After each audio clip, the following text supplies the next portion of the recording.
FX అనే function ఇలా ఇచ్చారు, modulus of X minus 3 plus modulus of X plus 5. Okay, అట్లనే ఏ అనేటటువంటి ఒక సెట్ ఇలా ఉంది. అందులో స్మాల్ ఏ అనే ఒక ఎలిమెంట్ ఉంది, అది రియల్ నెంబర్. సో ఆ రియల్ నెంబర్ మనకి ఏలో ఉంటుంది. ఎప్పుడు ఉంటుంది? ఇదిగో ఇది ఎగ్జిస్ట్ అయితే. ఏంటిది ఇది? Limit X times to A F of X minus F of A by X minus A. ఈ లిమిట్ వాల్యూ కనుక ఎగ్జిస్ట్ అయితే, అది ఎక్కడైతే ఎగ్జిస్ట్ అవుతుందో ఆ ఏ అనే నెంబర్, ఆ నెంబర్స్ అన్నీ కూడా ఏలో ఉంటాయి. అలాంటివి సపోజ్ ఎక్స్ టైమ్స్ టు 1 దగ్గర ఎగ్జిస్ట్ అయితే 1 అనేది ఇందులో ఉంటుంది, 2 దగ్గర ఎగ్జిస్ట్ అయితే 2 అనేది ఇందులో ఉంటుంది. అట్లా ఈ లిమిట్ ఎక్కడైతే ఎగ్జిస్ట్ అవుతుందో ఆ నెంబర్స్ అన్నీ కూడా ఈ క్యాపిటల్ ఏలో ఉంటాయి. ఓకే, దానికి వాడు స్మాల్ ఏ అనే పేరు పెట్టాడు. సో మన క్వశ్చన్ ఏంటంటే then the number of real numbers which are in this interval. ఇది ఒక interval -∞ to -3 open interval union 5 to ∞ open interval. Okay, but not in A. So the number of real numbers which are in this interval, ఈ ఇంటర్వల్లో ఉంటూ ఏలో ఉండకూడదు, but not in A. ఏలో ఉండకూడదు కానీ ఈ ఇంటర్వల్లో ఉండాలి. అలాంటి రియల్ నెంబర్స్ ఎన్ని? Number of real numbers. Okay, అలాంటి రియల్ నెంబర్స్ ఎన్ని ఉంటాయి అని చెప్పేసి. సో ఆ ఇంటర్వల్లో ఉంటూ ఏలో ఉండకూడదు అంటే అర్థం ఏంటి? సో ఏలో ఎట్లాంటి నెంబర్స్ ఉంటాయి? ఈ లిమిట్ ఎక్కడైతే ఎగ్జిస్ట్ అవుతుందో అలాంటి నెంబర్స్ అన్నీ ఏలో ఉంటాయి. మరి ఏలో ఉండకూడదు అంటే ఈ లిమిట్ ఎక్కడైతే ఎగ్జిస్ట్ అవ్వదో అవన్నీ కూడా ఏలో ఉండవు. మరి ఈ లిమిట్ ఎక్కడ ఎగ్జిస్ట్ అవ్వదు అంటే అది మన ఫంక్షన్ని బట్టి డిపెండ్ అయి ఉంటుందన్నమాట. మన ఫంక్షన్ ఏంటి? ఇదొక absolute value function, modulus of X minus 3. ఇది ఇంకొక 2 ఫంక్షన్స్ యొక్క కాంబినేషన్గా ఉంది. సో దీన్ని మనం జిఎక్స్గా, దీన్ని హెచ్ఎక్స్గా అట్లా అనుకోవచ్చు. ఓకే, సో ఇది ఒక అబ్జల్యూట్ వాల్యూ ఫంక్షన్ ఉంటారు, ఇట్లా మాడ్యులస్ ఉంటాయి. మరి ఇట్లాంటి ఫంక్షన్కి ఎక్కడ డెరైవబుల్ అవుతుంది అనేది తెలుసుకోవడానికి ఒక ఫార్ములా ఉంది. Okay, so suppose FX is equal to modulus of X minus C అని మన దగ్గర ఉందనుకోండి. సి అంటే ఏదో కాన్స్టెంట్, ఏదో real number. Okay, C belongs to R. ఇది ఎక్కడ డిఫరెన్షియబుల్ కాదు అనేదానికి ఒక కాన్సెప్ట్. ఎఫ్ఎక్స్ ఈజ్ నాట్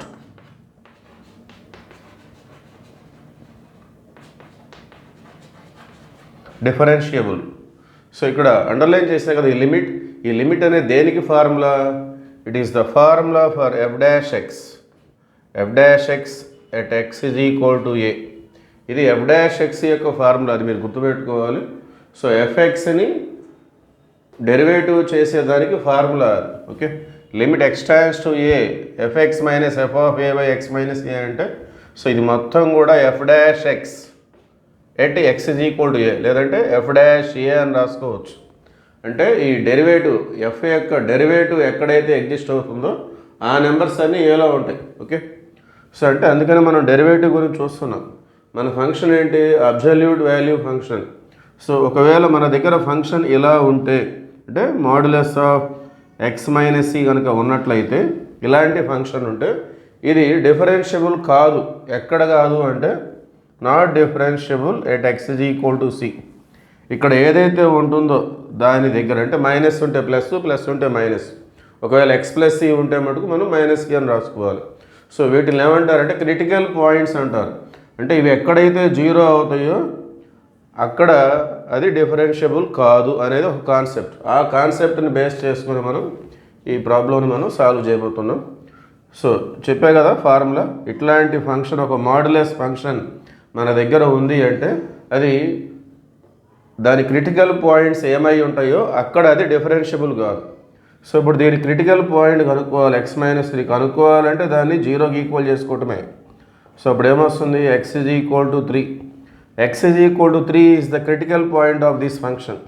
ఈ ఫంక్షన్ యొక్క క్రిటికల్ పాయింట్ ఇది, అంటే అక్కడ 0 వస్తుంది.